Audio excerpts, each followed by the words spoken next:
A lot of the reason why I really liked Crystal was that we had that open relationship where, I felt like she was being honest.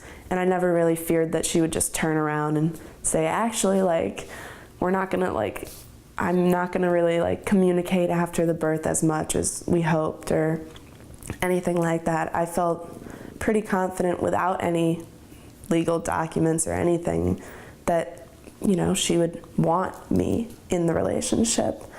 I think my mom had a little difficulty in trusting that was going to happen because there was no legal document saying every year, you have to Skype or you have to send pictures or anything of that matter. So my mom kind of had that grandmother fear being, I don't want this baby to disappear and I don't want to never hear from her again. But I had complete trust in Crystal, and I feel like the communication between us had helped, that I never felt like she would just abandon the relationship.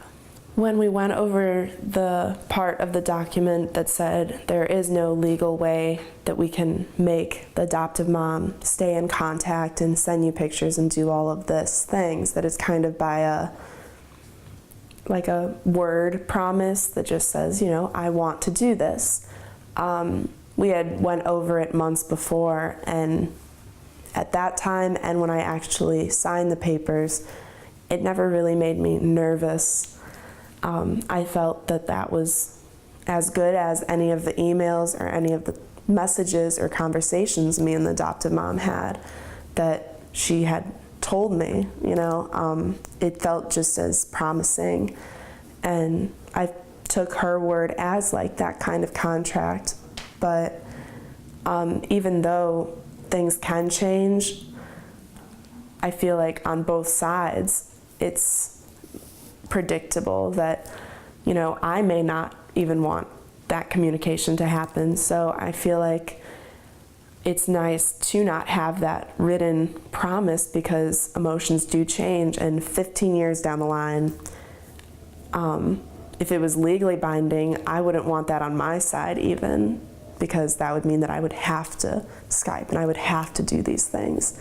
And so I can see why it's not legal, because her and me can just, bounce off each other and decide what is right year to year and month to month, which is best for us.